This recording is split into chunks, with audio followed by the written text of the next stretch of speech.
You've always been competitive, and with Tevis and other rides as well. But Tevis has always been that focus for you, to be competitive in Tevis. What if someone came to you and said, Potato, I want to be competitive in Tevis. I want to win it, or even top 10 it. What's one piece of advice you would give them? Give it up. Really. Okay. You remember the year that the Arabs came over here and I helped them ride the ride and so forth. Here's what they told me when they first arrived. They said, we want you to get us a horse that Ali can win on. And I said, I can't do that. I said, the best I can give you is second place, because I'm going to ride. And the sheik, his assistant, said, well, we negotiated all that and decided I wouldn't ride. So I got his two men horses to ride, and they did very well. But I just, it was just a matter of, quite frankly, I've only ridden in all these years, believe it or not, I don't care what anybody thinks or says, I've only ridden 2 rides where I really wanted to win. Seriously. Okay. I've always just ride the best horse you got that day.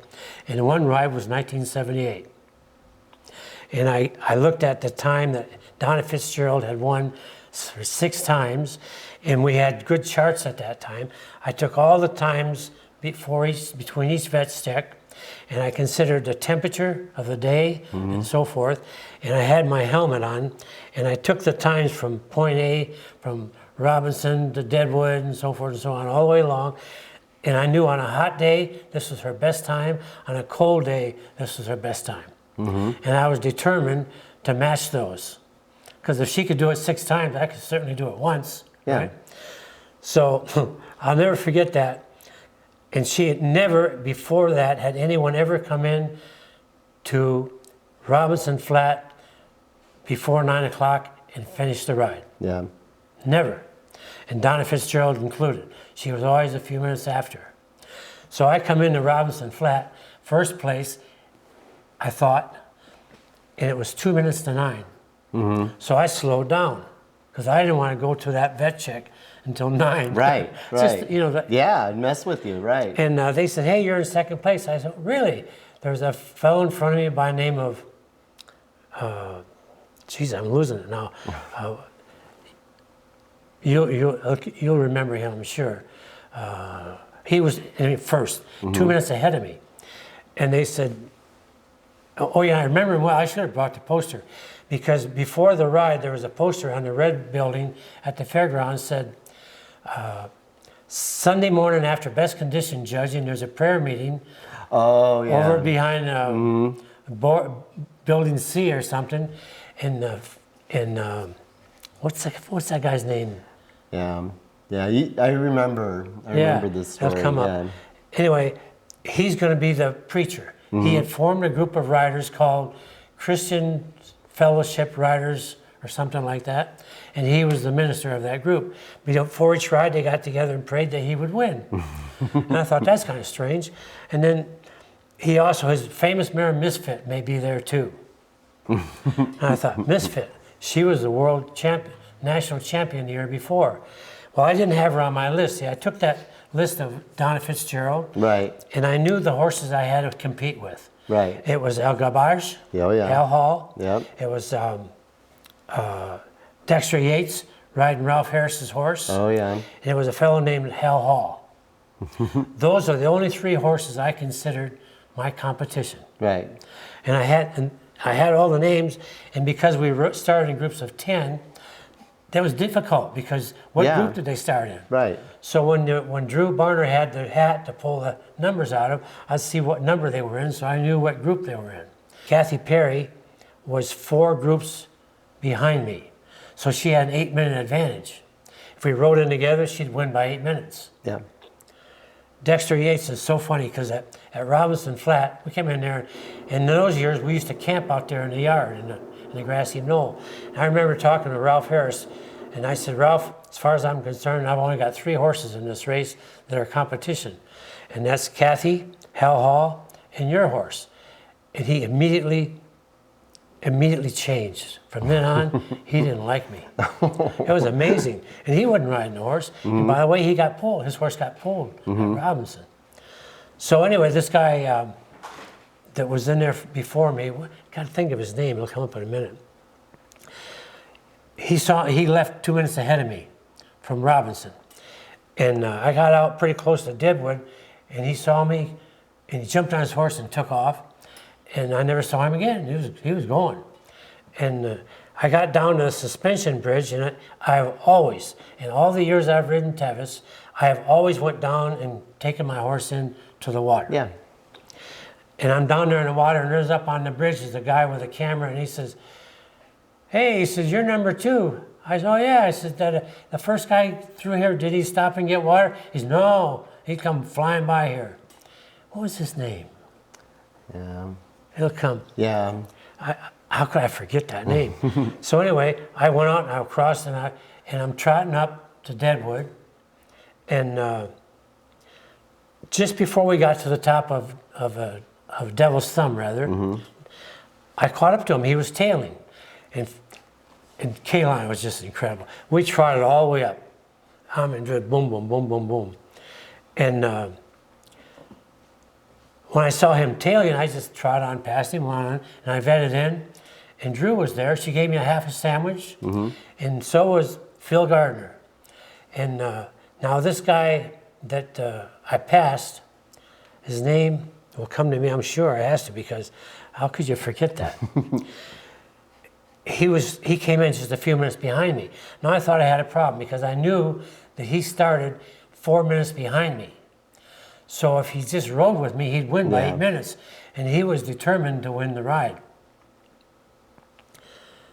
So while I was there, there was a mandatory stop, or a PR, I think it was. And Phil Gardner and I talked about it. He says, "Potato, what you should do," I think it was Phil's, whether it was his idea or mine, when it was time to go, I took off at a gallop. I never gallop out of vet stops, but I took off at a gallop out of Deadwood, and that was to everybody's surprise to see me going like mad. I didn't get no more than 100 meters out of there. There's that.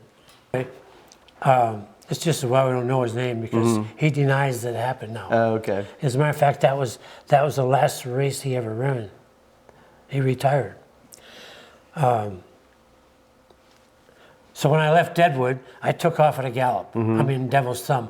I took off at a gallop, which is, crazy. You don't do that out of a vet stop. And halfway through the ride, and I got off down. You go down that draw, and you make that left turn, and I went up into the bushes and hid. See, and I held my horse's mouth down, and he come flying by. His hat was back, and he was going like mad, trying to catch me. Right. Well, now he's not going to catch me because I'm behind him. Right. And then I came out and I followed along, and pretty soon I saw a couple of hikers, and I said, "Did you see another horse come by?" "Oh yeah, he's going like mad." I said, "How far ahead of me?" "Oh, he's a long ways."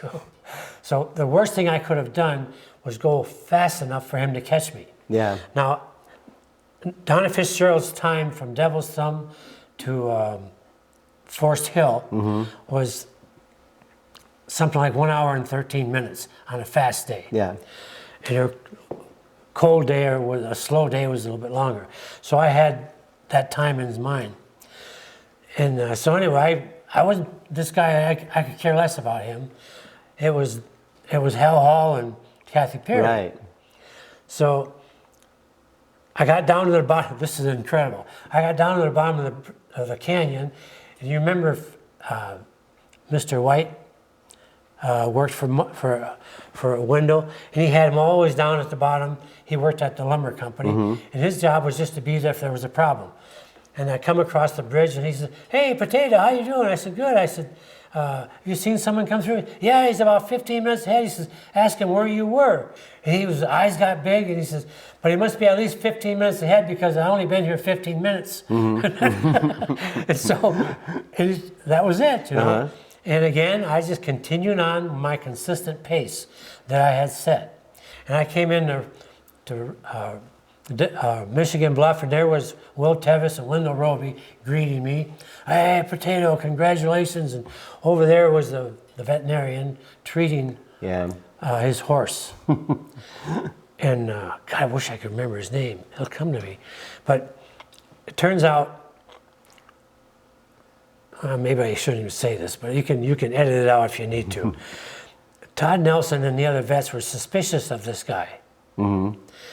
And Todd, he runs his hand down the neck, and you could feel that there's a possibility that horse had a needle in his neck. Mm-hmm. And the horse was having trouble. The horse was out of shape. And Todd says, listen, we have to treat your horse. Have you given it anything in the last 72 hours that I need to know about? Right. Oh, no, I didn't give anything. Todd said, well, you better tell me the truth, because if you did, it could kill him if I reacted. So then he admitted he had drugged the horse. Oh. He admitted it. Yeah. And I think this is the first time I ever told that. Wow. In public. Yeah, I hadn't heard that part of the story. Yeah.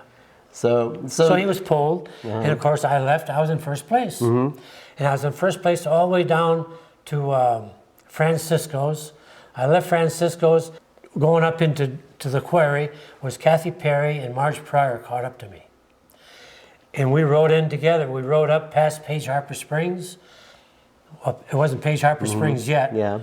We rode up into the vet's check up there, and on the way up in there, Kathy's horse slowed down. So I went on in alone, and I thought, the 8 minutes, I need 8 minutes on her. Right. And I knew that. So she came in a few minutes later, but Dawn and her mother, Sandy, mm-hmm. They helped me vet through and so forth, and I got on my horse to leave, and I leaned forward on her, and she took off like a bandit. Man, she was incredible.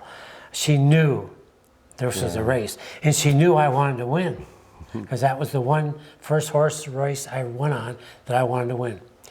And when I got to No Hands Bridge, across No Hands Bridge, no railings there at that time, Phil Gardner took a 5-gallon bucket of water and threw it on me and her at the same time. He says, she's only 5 minutes behind you, Potato. Keep going. And I did, Mm-hmm. And I got to the finish line, and I was the first one. And that was a good feeling for about 5 minutes. Yeah, until until Kathy came in. Yeah. Yeah. And then it's funny, Hal Hall came in about an hour and a half later. Mm-hmm. And Hal Hall got best condition, by the way, and Kathy got the Tevis Cup. Yeah. 30 days later, we went to Cow Mountain Ride, and Hal Hall was there with El Gabaj. And there's a big hill coming in the finish line, and that's where I caught Hal Hall. He was off tailing, and I just trotted by him, and I won the ride. Hal came in, put his horse in the trailer, and left. And by the way, Gene Lockhart, who was the first horseshoer on Tevis, a man who I admired greatly. Absolutely. Him and Wendell Roby were heroes in my life. Yep. And he told me one day, fascinating, he says, I don't like horses. I've been shoeing horses all my life, and I don't like horses. But there's 2 horses I really like, and that's El Gabaj and Kaylana. Isn't that amazing? That's pretty good coming from Gene. From Gene, yeah. Yeah. He loved his German Shepherd dogs, but didn't like horses. Yeah, but he was one heck of a horseshoer. He made a good living at it. Yeah. Yeah. Yeah. So, with that story, when I asked you about, if somebody came to you, what piece of advice? I mean, you just gave kind of the moral. There's a moral to that story. You set. From what I'm gathering, is you set. Your own personal goals. You set your own pace, and however that comes out. It was in my hat. It was in your hat. All the times written in my hat, and the numbers of people. And Elwyn Wines was the one that tried to beat me. Uh-huh. Elwyn Wines, You got it. Yeah. Good job. Yeah. And he lived in Oregon. And he was the 1977 national champion. And his horse Misfit. Yeah. I'll be darned. I never saw him again. That was it. Yeah. Yeah. So, the horses you've had, how many times have you won Tevis? Just 3. The 3 times. Just 3 times. Yeah. You've top 10 multiple times. I've entered Tevis 31 times. Yeah. I think I've top 10'd at 21 or something like that. It's a big number. It's a big number.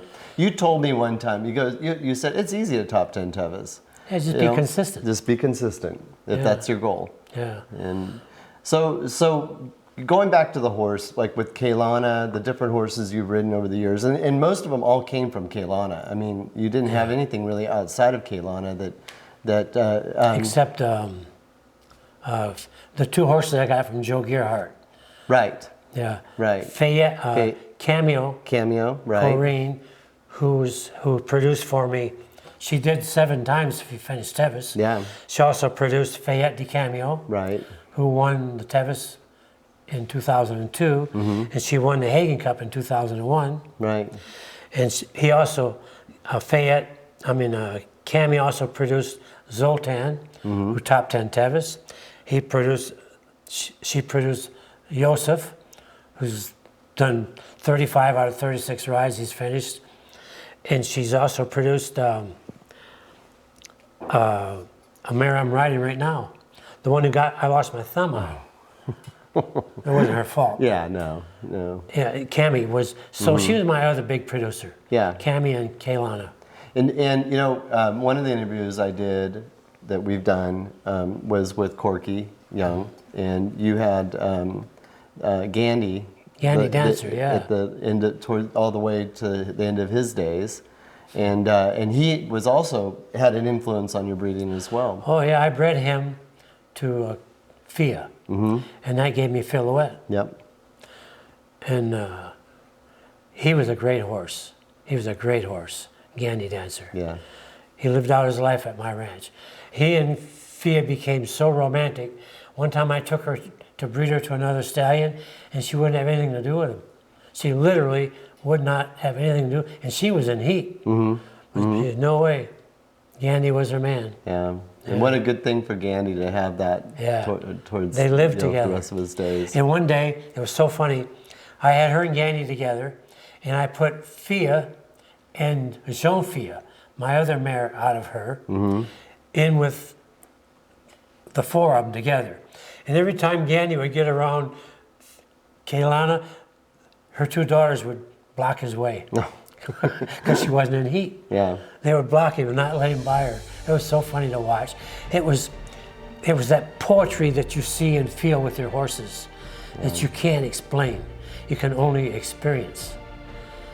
And until a person has that, they haven't lived. Something I've noticed and admire about your Potato is the times I've been up at your ranch and we walked around and looked at your horses, and you always have like something good to say about each horse that you show me, and there's horses that you'll show me and you'll just go, this horse gives me goosebumps, you know, and just the passion that you have for your horses is something to be admired. Well, I think it's mutual with them.